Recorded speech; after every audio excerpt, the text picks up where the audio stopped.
প্রিয় নবম দশম শ্রেণীর শিক্ষার্থীরা, আজ আমরা শিখব ত্রিকোণমিতি। ত্রিকোণমিতি এটি আমাদের নবম দশম শ্রেণীর 9.1, 9.2 ও অনুশীলনী 10-এ আছে। তাহলে চলো শুরু করি। ত্রিকোণমিতি জানার পূর্বে আমাকে প্রথমে সমকোণ সম্পর্কে জানতে হবে, সমকোণী ত্রিভুজ সম্পর্কে জানতে হবে। সমকোণ কাকে বলে? যেই কোণের মান 90 ডিগ্রি তাকে বলা হয় সমকোণ। এখন আসো, সমকোণী ত্রিভুজ কাকে বলে? দেখো, এটি একটি ত্রিভুজ। এর যদি নাম দিই আমি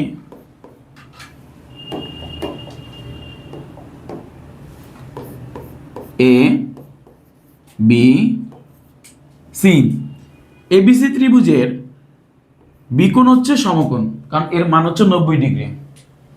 এরপরে আমি যদি বলি এখানে একটা কোণ আছে সি কোণ, এখানে একটি কোণ আছে এ কোণ, এই দুটো কোণের মান আমার অজানা।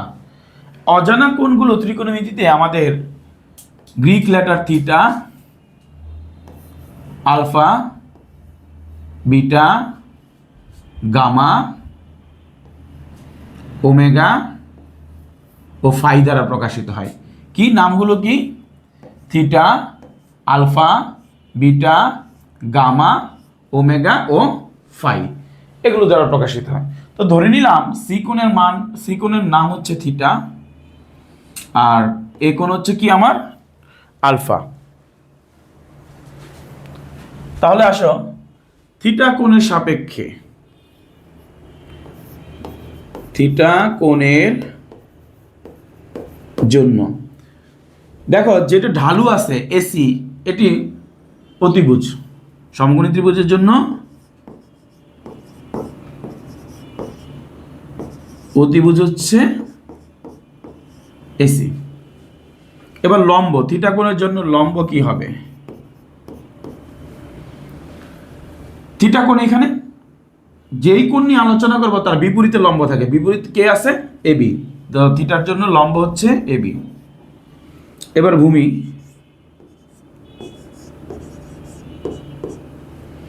অতিভুজ এসি, লম্ব এবি, তাহলে ভূমি কে থাকে? বাকি থাকে বিসি, ভূমি হচ্ছে বিসি। এ গেল কিসের জন্য? থিটা কোণের জন্য। আরো একটি কোণ কিন্তু আছে, সেটা কি? আলফা কোণ। তো আলফা কোণের জন্য আমার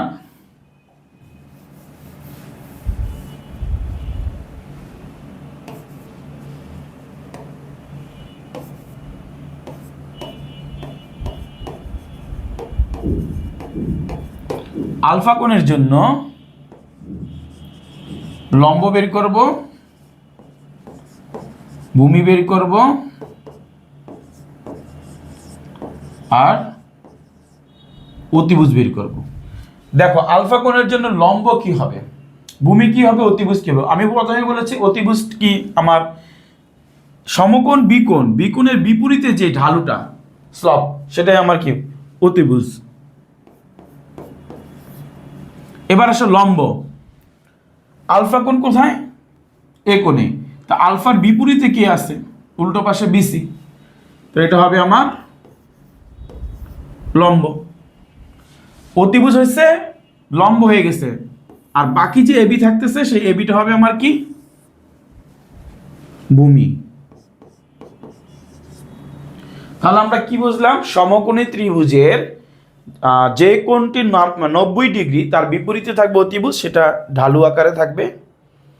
আর লম্ব আর ভূমি কিভাবে চিহ্নিত করব? যেই কোণ নিয়ে আলোচনা করব, সেই কোণ নিয়ে আলোচনা করলে আমরা তার বিপরীতে যা থাকবে সে হবে আমার লম্ব। যখন এই কোণ নিয়ে আলোচনা করব, এই কোণের বিপরীতে যে থাকবে বিসি, সে হবে আমার লম্ব। তো লম্ব আমার চেঞ্জ হচ্ছে অ্যাকর্ডিং টু দ্য কোণ, মানে কোন কোণ নিয়ে আমি আলোচনা করতেছি সেই অনুযায়ী লম্ব এবং ভূমি চেঞ্জ হবে। এবার আসো, আমরা ত্রিকোণমিতির 6টি অনুপাত আছে, এই অনুপাতগুলো নিয়ে একটু আলোচনা করি। 1 sine theta, cos theta, tan theta, cot theta, sec theta cosec theta. আমার সাথে বলি, sine cos tan cot sec cosec, sine cos tan cot sec cosec. এই 6টা সিরিয়ালে মুখস্থ রাখতে হবে। এই 6টা সিরিয়ালে যদি আমরা মুখস্থ রাখি, ধরো মনে করো আমাদের তোমার ক্লাসে 30 জন স্টুডেন্ট আছে, তো তোমার রোল 1 আর তোমার বন্ধুর রোল যে আরেকজন আছে তার রোল হচ্ছে ধরো 30। তো তোমার রোল 1 আর যার রোল 30, এই দুইজনের মধ্যে সম্পর্ক কেমন? সম্পর্কটা হচ্ছে এরকম যে তুমি সবচেয়ে ভালো পড়াশোনা করো, আর যে রোল 30, যার ক্রমিক নং 30, সে সবচেয়ে খারাপ পড়াশোনা করে। তাহলে পড়াশোনার দিক দিয়ে তুমি যদি থাকো পজিটিভ, সে হবে নেগেটিভ। তুমি যদি থাকো উপরের দিকে, সে থাকবে নিচের দিকে। এই কনসেপ্টটা কাজে লাগিয়ে আমরা এটা একটু মনে রাখার চেষ্টা করি। দেখো, 1-এর উল্টো হবে 6, 2-এর উল্টো হবে 5,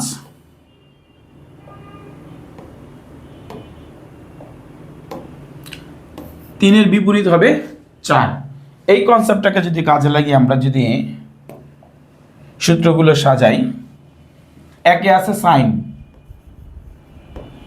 sign theta is equal two, দেখো 1-এর উল্টোকে 6 মানে কোসেক, তাহলে এখানে হবে 1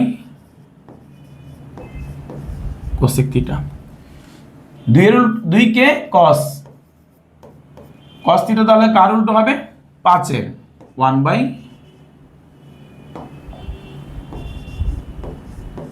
সেক থিটা। এবার আসে টেন থিটা। 3-এর উল্টোকে 4, তো টেন থিটা হবে 1 কট থিটা। ক্লিয়ার? বুঝাইতে পারছি? প্রথমে আমার মনে রাখতে হবে 6টা জিনিস: sign, cos, tan, cot, sec, cosec. এই 6টা সিরিয়ালে মুখস্থ রাখবো। তারপর হচ্ছে কি, আমার যদি সাইন থিটা হবে 1 নাম্বার, 1 নাম্বার হবে 6 নাম্বার উল্টো, তো sign theta is equal two হবে 1 কোসেক থিটা, কস থিটা হবে 1 সেক থিটা, টেন থিটা হবে 1 কট থিটা। অর্থাৎ টেন থিটা কট থিটার উল্টো। টেন থিটা লবে আছে, কট থিটা হরে চলে যাবে। ব্যাপারটা এরকম। এখন আসো, যদি সাইন যদি হয়, একটু ভালো করে দেখি, সাইন যদি হয় 1 কোসেক, তাহলে কোসেক কি হবে? কোসেক হবে 1 সাইন।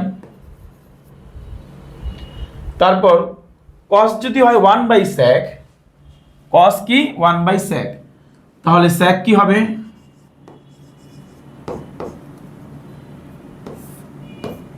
সেক হবে 1 কস। টেন যদি হয় 1 কট, তাহলে কট থিটা হবে 1/10। ক্লিয়ার? বুঝা গেছে? আবার আমি বলি, sine, cos, tan, cot, sec, cosec, এই 6টা আমি সিরিয়ালে মুখস্থ রাখবো। 1 নং 6 নংয়ের উল্টো, 2 নং 5-এর উল্টো, 3 4-এর উল্টো।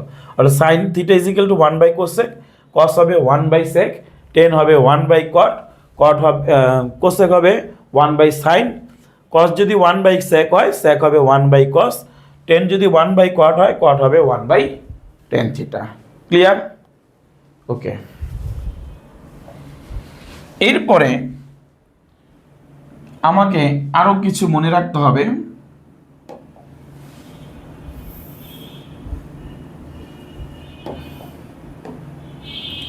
মনে করি এ বি সি,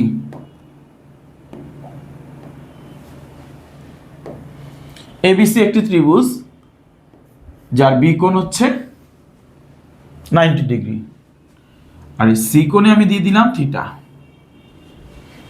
এই কোণ অনুযায়ী আমরা এইভাবে মনে রাখবো,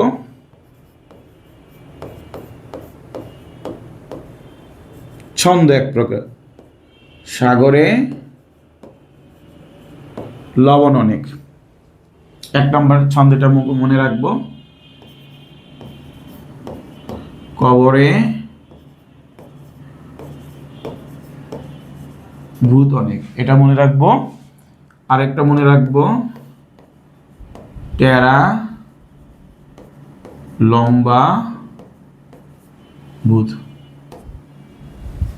দেখো সাগর, সাগর থেকে হবে সাইন, সাগর, সাগর সাইন, মনে রাখার জন্য সাইন থিটা সমান লম্ব ল,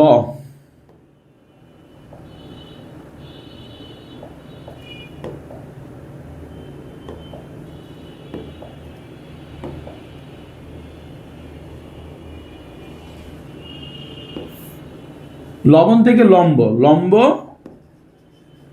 উপরে যাবে, অ, অনেক, অনেক থেকে অ নিয়েছি, অ যাবে অতিভুজে। তাহলে সাগরে লবণ অনেক, এটা দ্বারা আমরা বুঝতে পারি sine theta is equal two লম্ব বাই অতিভুজ। কবরে ভূত অনেক, মনে রাখার জন্য কবরে ভূত অনেক, তাহলে ক, ক থেকে কস,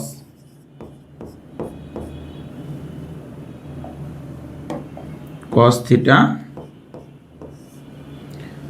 ভূ অনেক মানে ভূত অনেক, এই যে ভূত থেকে ভূ, এই ভূ দ্বারা হবে হচ্ছে ভূমি,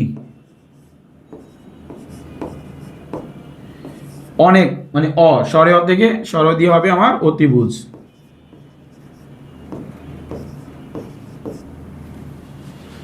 এবার আসো টেরা, টেরা দিয়ে কি হবে বলো তো?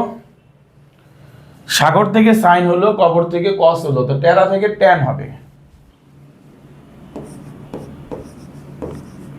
Tan theta, tan theta is equal two, tan theta কি হবে?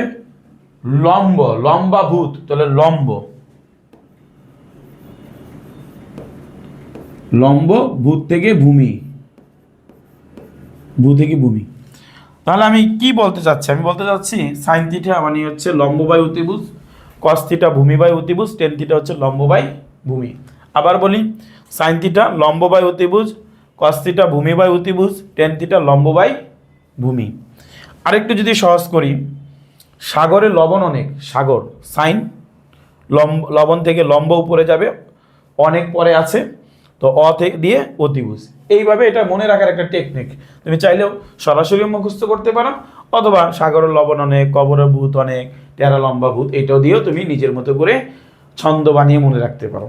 যে নিজের ব্যক্তিগত ইচ্ছা, তুমি কিভাবে মনে রাখবা, কিভাবে তোমার মনে থাকে। এবার দেখো, সাইন থিটা যদি লম্ব বাই অতিভুজ হয়, আমরা এর আগে একটু দেখে আসলাম কি, কোসেক থিটা হচ্ছে তোমার, কোসেক থিটা সাইনের উল্টো, তো সাইন যদি লম্ব অতিভুজ হয় তো কোসেক কি হবে? অতিভুজ বাই লম্ব।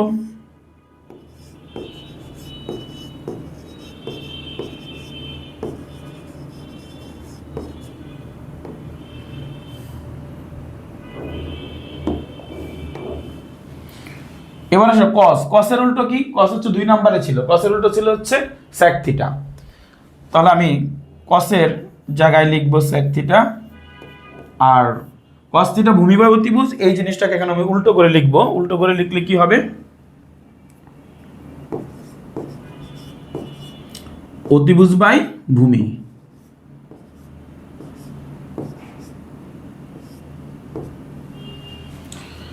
টেন ছিল 3 নম্বরে, টেন থিটার জন্য বিপরীতে কি ছিল? 4 নাম্বার কট থিটা। তাহলে টেনের উল্টোটা আমি হচ্ছে, টেনের উল্টোটা হচ্ছে কট থিটা। তাহলে কট থিটার জন্য হবে, টেন যদি থাকে লম্ব বাই ভূমি, তাহলে কট যদি উল্টোটা হয় তাহলে এটা হবে কি হবে? ভূমি বাই লম্ব। ক্লিয়ার? তাহলে আবার একটু রিভাইজ দিই, দেখো ত্রিকোণমিতির 6টি অনুপাত আছে, কি কি?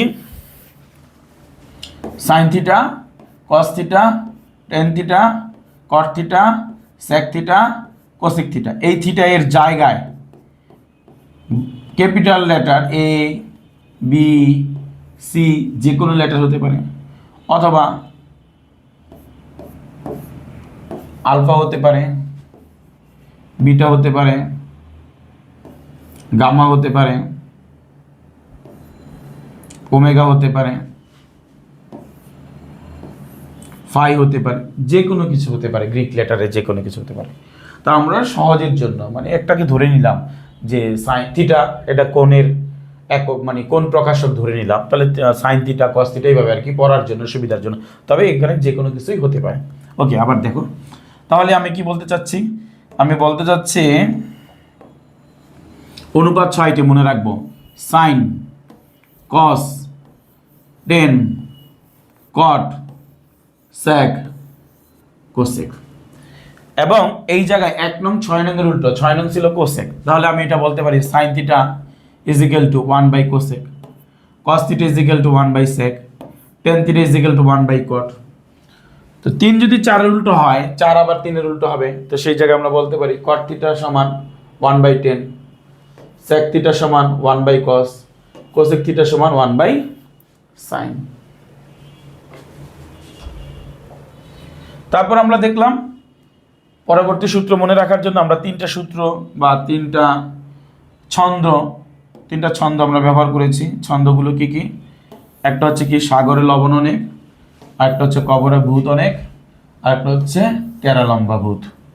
তো দেখো, সাগরে লবণ অনেক, সাগরে লবণ অনেক এর মধ্যে থেকে সাগর, এই সাগর থেকে আমরা তৈরি করেছি সাইন, লবণের ল দিয়ে আমরা তৈরি করেছি লম্ব, অনেকের অ দিয়ে তৈরি করেছি আমরা অতিভুজ। তাহলে sign theta is equal two কি হলো আমার লম্ব বাই অতিভুজ। ঠিক একইভাবে সাইন থিটা আবার কার উল্টো? Cosec theta. তাহলে কোসেক থিটা কি হবে? সাইনের উল্টো। সাইন থিটা যদি হয় লম্ব বাই অতিভুজ, তাহলে কোসেক হবে কি? অতিভুজ বাই লম্ব। এবার আসো কবরে ভূত অনেক, এটা দিয়ে আমি কি করেছি? ক দিয়ে আমরা তৈরি করেছি কি? কস। ক দিয়ে তৈরি করলাম কি? কস। তো কস থিটা ইজ ইকুয়াল টু কি হবে? এইখানে দেখো কবরে ভূত অনেক, তাহলে এই ভূ দিয়ে তৈরি করছি আমরা কি? ভূমি। অনেক দিয়ে তৈরি করছি কি আমরা? অতিভুজ। তাহলে cos θ ইজ ইকুয়াল টু কি হলো আমার? ভূমি বাই অতিভুজ। tan θ ইজ ইকুয়াল টু কি হলো আবার? দেখো টেরা লম্বা ভূত, টেরা থেকে টেন লম্বা থেকে লম্ব, ভূ দিয়ে আমি ভূমি লিখেছি, তা tan θ সমান লম্ব বাই ভূমি। এখন cos θ এর উল্টোটা কি? sec θ। তো sec θ cos θ যদি হয় ভূমি বাই অতিভুজ, তাহলে sec θ কি হবে?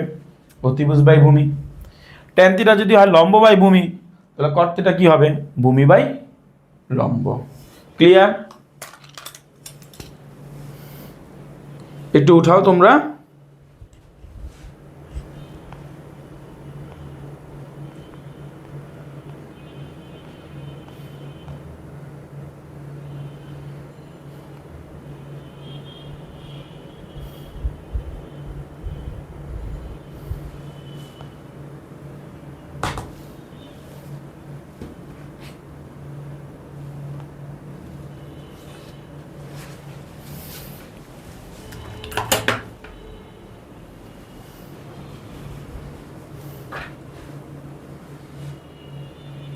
উঠায় নাও, দেখো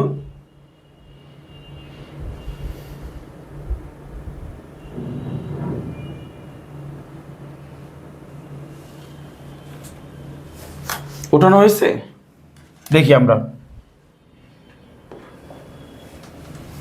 এখন এই অনুপাতের বর্গের সূত্র আছে। বর্গের সূত্র বলতে কি বুঝাই? যেমন ধরো আমি যদি বলি সাইন থিটা, এর পাওয়ার হচ্ছে 1, এখানে পাওয়ারটা কোথায়? এই যে এখানে। আমি যদি বলি সাইন বর্গ হলে এইখানে হবে স্কোয়ার, এইভাবে থিটা। থিটার উপরে কিন্তু বা কোণের উপরে তোমার পাওয়ার হবে না, পাওয়ার হবে অনুপাতের উপরে। তাহলে এই যে এটা হচ্ছে বর্গ, সাইন স্কোয়ার থিটা, আবার কস স্কোয়ার থিটা, আবার কি বলি আমি? Tan square theta. এরকম আমার বর্গের কতগুলো কি আছে? সূত্র আছে। তো সেটা মনে রাখার জন্য আমি সহজ পদ্ধতিতে যদি বলি যে সহজে মনে রাখার জন্য 12, 53, 64 এই জিনিসগুলো মনে রাখবো। 12, 53, 64 কি? আবার যদি আমি একটু মনে লিখি, একে কি ছিল? সাইন, 2 কস, 3 4 ছিল কট, 5 ছিল, 6 ছিল কোসেক। তাহলে আমার 6টা অনুপাত মনে আছে না? সাইন, কস, টেন, কট, স্যাক, কোসেক। দেখো তো 1 নংয়ে কি আছে? সাইন। 12 মানে হচ্ছে 1 আর 2, 2 কি আছে? কস। আর এই দুইটার বর্গের সূত্র আমরা কিভাবে লিখব? সাইন স্কোয়ার থিটা, 2 হচ্ছে কস, কস স্কোয়ার থিটা। যে কোনো দুটো অনুপাত বলি আর যে কোনো দুইজন মানুষ বলি, যে কোনো দুটো সাবজেক্ট বলি, এর মধ্যে একটি মাত্র সম্পর্ক থাকে। কয়টা সম্পর্ক থাকে? একটি। শত্রুতা হোক আর বন্ধুত্ব হোক, একটি মাত্র সম্পর্ক। তো ধরে নিলাম সাইন আর কসের মধ্যে আমার সম্পর্ক হচ্ছে একটি, এই 1। এবার 12, মনে করো রানা আর হচ্ছে মুন্না, 2 বন্ধু বা 2জন ক্লাসমেট, এবং রানা এবং মুন্না সবসময় পাশাপাশি বসে, মাঝখানে অন্য কেউ বসে না, জামাল এসে মাঝখানে বসে না। তাহলে রানা এবং মুন্নার মধ্যে সম্পর্ক কেমন? শত্রুতা নাকি বন্ধুত্ব? যদি শত্রুতার হয় তাহলে কি মাঝখানে তো এসে জামাল বসবে, তার মানে তাদের মধ্যে খুব ভালো সম্পর্ক, বন্ডিংটা সবসময় ভালো। আগে আসুক পরে আসুক, মানে যে সময় আসুক না কেন ক্লাসে, তারা যখনই উপস্থিত থাকে পাশাপাশি বসে।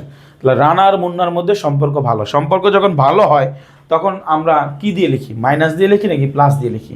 আমরা প্লাস দিয়ে লিখি। তাহলে 12 মানে 1, 1 আর 2, তো 1 নংয়ে কি? সাইন, 2 নংয়ে হচ্ছে কি? 12।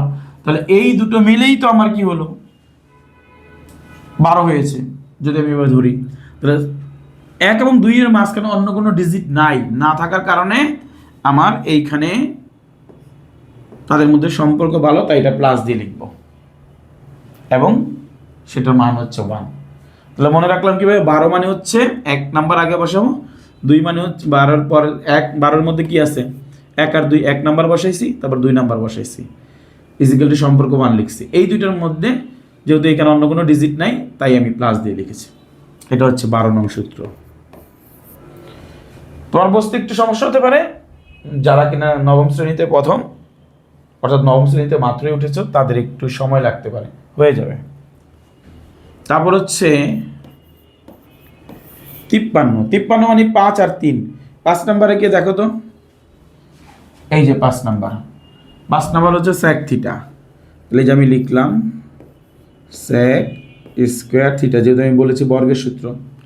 3 নাম্বার কে? 3 নাম্বার হচ্ছে tan theta, tan square theta. সম্পর্ক কয়টি? একটি। এবার 5 আর 3 এর মাঝখানে আরেকটা ডিজিট আছে না? 4। এখানে দেখা যাচ্ছে না কিন্তু আছে তো, 5 3 4 5, 5 4 আছে। তার মানে 5 আর 3 এর মধ্যে একটা দূরত্ব আছে।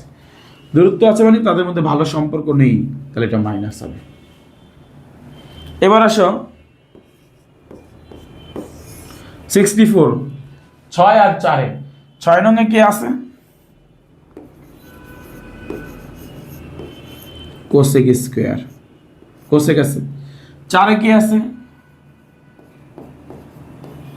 কট। সম্পর্ক একটি। এবার 6 এবং 4 এর মাঝখানে আরেকটি ডিজিট আছে 5, তার মানে 6 এবং 4 এর মধ্যে একটা দূরত্ব আছে, তার সেটা হবে, দূরত্ব থাকলে বা আরেকটা ডিজিট থাকলে হবে মাইনাস। আবার বলি, সূত্রটা মনে রাখবো কি? 12 53 64।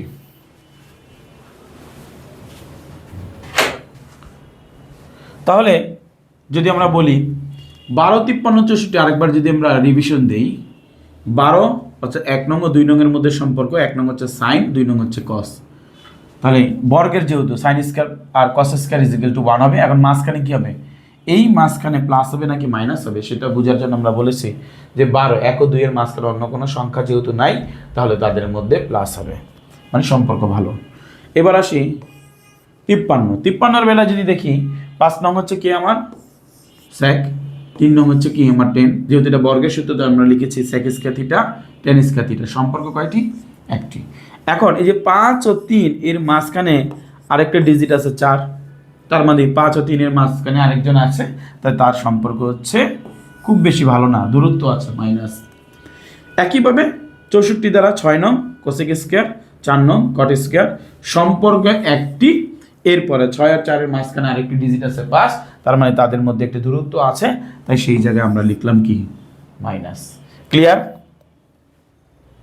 ওকে, তাহলে এই জিনিসগুলো আবার যদি একটু লিখি, আমি প্রথম কি লিখলাম আমি জানো 1 নংয়ে পেয়েছি sin square theta plus cos square theta is equal two কত 1। তো sin square theta plus cos square theta is equal two যদি 1 হয়, তাহলে দেখো তো শুধু sin স্কয়ার থিটা সমান কি হবে 1, এই পাশে প্লাস cos স্কয়ার, ওই পাশে গেলে কি হবে মাইনাস cos স্কয়ার থিটা। আবার যদি আমি cos স্কয়ারকে রাখি, তাহলে sin স্কয়ার ওই দিকে চলে যাবে, তাহলে এটা হবে 1 মাইনাস sin স্কয়ার থিটা। পরেরটায় যেটাকে আমরা বলেছিলাম 53 নম্বর সূত্র, 53 হচ্ছে কি sec square theta minus tan square theta is equal to 1। সেই জায়গা থেকে sec square theta is equal two আমরা লিখতে পারি মাইনাস tan স্কয়ার, ওই পাশে গেলে প্লাস tan স্কয়ার থিটা। আবার যদি এরকম হয় 1 এই পাশে আসবে, 10 ওই পাশে চলে যাবে, তাহলে হবে কি sec square theta minus 1 equal to tan square theta. এরপরে দেখো আরেকটি সূত্র ছিল cos square theta minus cot square theta is equal to 1। এই অবস্থায় আমরা কোসেক স্কয়ার থিটা বামে রাখবো আর ডানে নিয়ে যাব 1 প্লাস cot স্কয়ার থিটা, এই মাইনাস cot ওই পাশে গেলে প্লাস। আরেকটা যেটা করতে পারি, 1 এখানে আসবে, এই 1 ধরো এখানে চলে আসবে, আর ওই পাশে cot থেকে যাবে, তাহলে cosec square theta minus 1 is equal two cot square theta. দেখো এই যে আমি যে তিনটা সূত্র আছে sin square theta plus cos square theta is equal to 1, sec square theta minus tan square theta is equal to 1, cosec square theta minus cot square theta, cosec square theta minus cot square theta is equal to 1। এই তিনটি সূত্র ছাড়া বাকি যেগুলো লিখলাম এগুলো কিছুই না, পক্ষান্তর। বামে নিয়েছি, ডানে নিয়েছি, কখনো sin স্কয়ার মান বের করলাম, কখনো cos স্কয়ার মান বের করলাম, এখানে sec স্কয়ার মান বের করেছি, এখানে tan স্কয়ার মান বের করেছি। অর্থাৎ বামে ডানে নেওয়া আমার কাছে কোনো ব্যাপারই না, যদি আমি ওই তিনটি সূত্র জানি। এবং সেই তিনটি সূত্র, সেই তিনটি বর্গের সূত্র জানার জন্য আমাকে যেটা মনে রাখতে হবে তা হচ্ছে কি মনে রাখতে হবে 12, 53, 64।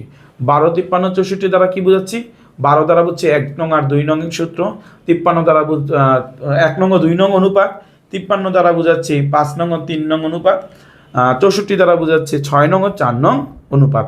আর এই যে 6 নং 4 নং অনুপাত, এটা আমরা প্রথমেই বলে আসছি, 1 নং থেকে 6 নং পর্যন্ত সিরিয়ালে আমাকে মনে রাখতেই হবে sign, cos, tan, cot, sec, cosec. এবার 6 নংয়ের থেকে থাকে হচ্ছে তোমার কোসেক, 3 নংয়ে থাকে হচ্ছে টেন, 2 নংয়ে হচ্ছে কস, 5 নংয়ে হচ্ছে সেক, 4 নংয়ে কট, 1 নংয়ে সাইন। এটা মনে রাখতে হবে। মনে রাখলে এই 6টা অনুপাত মনে রাখলে বাকি সকল সূত্র একদম সহজ। ওকে, তাহলে আমাদের সূত্র সম্পর্কিত আলোচনা আজকের মতো এই পর্যন্তই।